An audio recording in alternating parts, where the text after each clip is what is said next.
Talk about the Ozempic shot that I'm taking, $1,200 a month.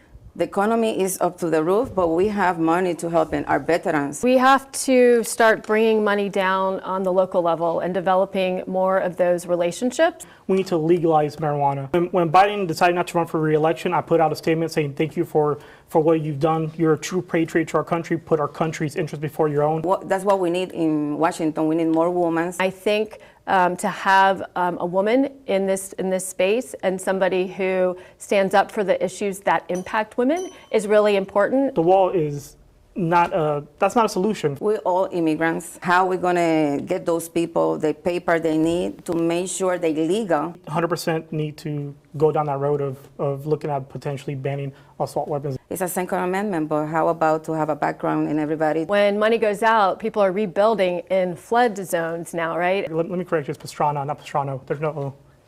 So it's just FYI. Yeah. We can't let fear and hatred come back and be what is guiding us. Healthcare. What's wrong with it now? How does it need to change? What will you do? Sure. I mean, what's wrong with it now? Everything. There's a lot of things that are wrong with it currently. Talk about the Ozempic shot that I'm taking, $1,200 a month. Why does it cost $1,200 a month here, but $99 in Australia? Cheaper in Germany. The corporate greed. We need to get the pharmaceuticals to lower that cost, especially if something is developed here in the United States. Why are we being charged more here than other countries? And also, we need to keep government out of the patient room. Again, her body, her choice. I'm a big supporter of reproductive rights. Government needs to stay out of the patient room and the bedroom. What would be the #1 priority if you're sent to D.C.? Well, it's healthcare too, but in my case, mental health care. We have a lot of problems in our community with young people, and then I think we have to go over there and start thinking how we can divide the health care from mental health care and divide them and working directly with mental health people. Your priority, Ms. Adams, and I know you mentioned a couple of different things. What's the big one? Well, the big one for me would be supporting our families with childcare and caregiving. How would you make things more affordable in District 7 and the rest of Florida if you're sent to D.C.? Well, thank you for the question. First of all, I would like to tell people we have a lot of programs to help in families already, but we need to train our people. They're giving more information to the community, how they can develop something together and put down. The economy is up to the roof, but we have money to help our veterans to buy the first house. We have programs.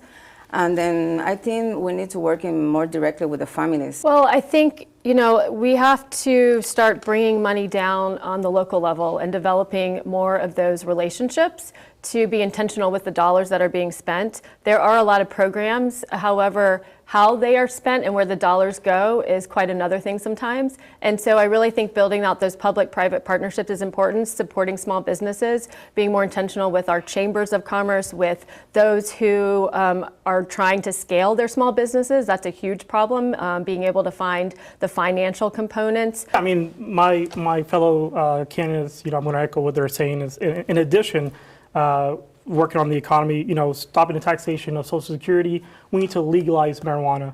It says that here in the state of Florida, we leave $100 million minimum on the table. You times that by 50, we can start chipping our nation's debt, afford programs like Medicare for All, as well as increase the salaries of teachers from first responders. Is she the right choice? Yes, she's absolutely the right choice. So when Biden decided not to run for re-election, I put out a statement saying thank you for what you've done. You're a true patriot to our country. Put our country's interests before your own. When Kamala Harris was sworn in as vice president by Sotomayor, I held on to my daughter and said, these are the two most powerful women in the nation. You can be anything you want once you set your mind to it. Fernandez, you endorse her? I endorse her. Yeah? Oscar. How come? She's a woman. She's a strong woman. She's been there for our president. And I think when he decided to support her, I say, Biden, thank you, Biden, to give her opportunity. Because women here in this country, sometimes we don't have opportunity because we just a woman. And I think she's a strong person. And then that's what we need in Washington. We need more women to talk to our people and working together. I definitely feel that, yes, endorsed her, and I'm also a DNC delegate. And so I think making sure that we have a diverse voice, and for somebody to step down like that, Biden, I think not a lot of people would do that from a position of power. And so I commend anybody who would do that. And I think to have a woman in this space and somebody who stands up for the issues that impact women is really important. So I think, our country was founded by immigrants, by people that came here, and I think immigration is something that's very important. I think the system is broken, and it has been broken for a very long time. And so, there was legislation that was put forward in the Senate that could have, had it gone to the House and gone to the floor, been able to help, fund more of the court so that these cases can get brought forward more timely. The wall is that's not a solution for immigration. There's currently a wall in place. People get under it, people get over it, people get through it. That's not a solution. When the bill came, the bipartisan bill that was worked on for immigration to include more border patrol agents, more judges, and then it was railroad because Trump wanted a win against Biden, was unacceptable.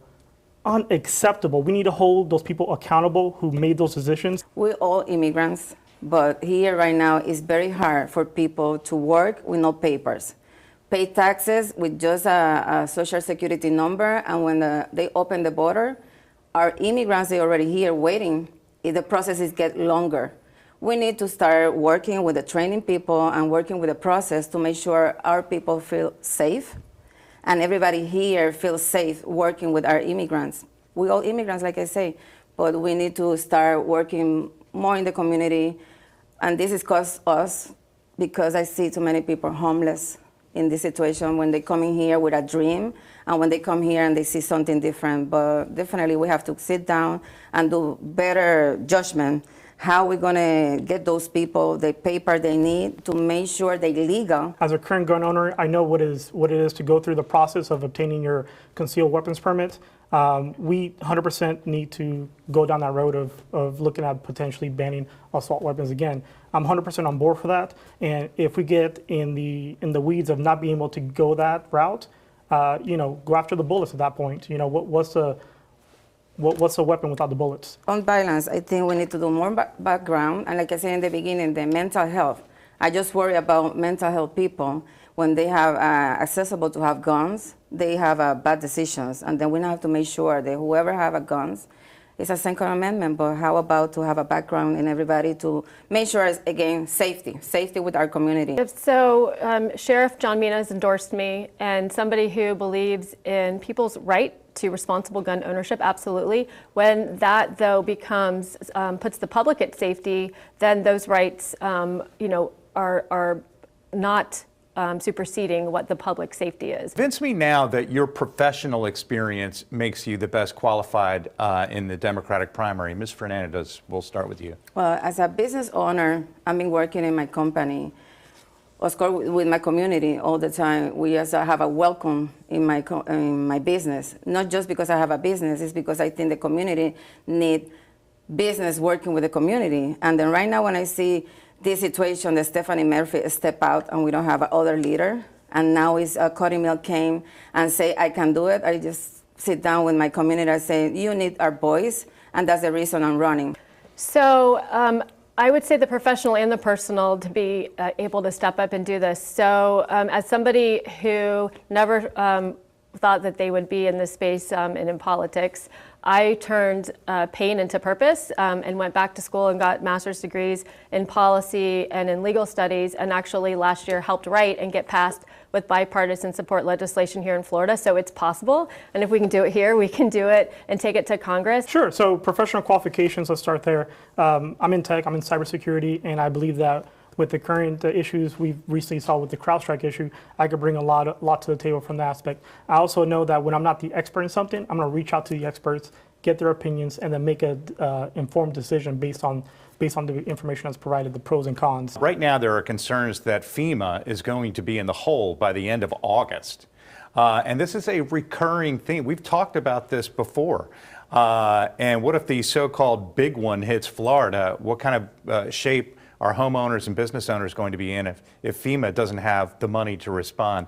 I'm kind of interested in knowing what we do about that so that we don't get in this recurring situation every year. We'll start with you, Ms. Adams. Yeah, I think that's an important point to bring up, because We haven't updated a lot of our floodplains, right, in terms of what's considered in the flood zone and what's not, in decades. And so when money goes out, people are rebuilding in flood zones now, right? And that because they still haven't upgraded those maps, right? And real fast, Greg, let me correct you. It's Pastrana, not Pastrano. There's no O. So it's just FYI. Yeah. Oh, you said it's fine. I just wanted to clarify that. Yeah. So when it comes to funding for FEMA, first we got to work on the economy, right? We got to have people pay their fair share and stop the corporate greed. And that also leads into my economy plan, talking about legalization of marijuana from that aspect. From FEMA standpoint, once those packages are there and they probably get funded for FEMA, we can start with the environment. The first thing we have to do is sit down and do the budget and start asking our people for insurance how much we got in their pocket too, because they don't want to pay anymore. That's why we left us with a lot of debt.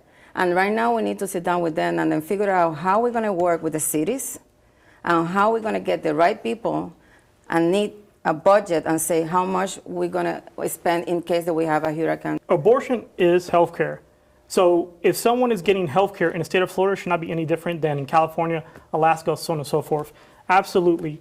I'm a big supporter of her body, her choice. I've been to rallies. I'm the one usually holding up a big sign that says literally her body, her choice. Well, her body, her choice. We have a choice. But I think we have to make a strong law this time. Then when the federal judge decides to move on, they don't have a cut side to say, I'm going to move to doing something different, because that's what we make. We make bills. And when it became a law, we have to make sure it's a strong law that defends our woman. Well, I think there's an easy solution, and that one that I've been working on for years is to get the Equal Rights Amendment put into our U.S. Constitution. We're one of the few democracies that does not have the protection, regardless of sex, in our United States Constitution. And so by doing that, that will help to protect that. The states that have the Equal Rights Amendment in their state constitutions haven't had the rollback like states like Florida, who doesn't have it in our state constitution. Our country and our communities are at a crossroads. We can't let fear and hatred come back and be what is guiding us. We need our leaders to inspire and instill in us to embrace the beauty of our diversity and of our country, and to inspire change and to create those kind of champions within our communities. Thank you very much. These are our candidates in Congress. District 7, Democratic primary. The winner will go up against the winner of the Republican primary.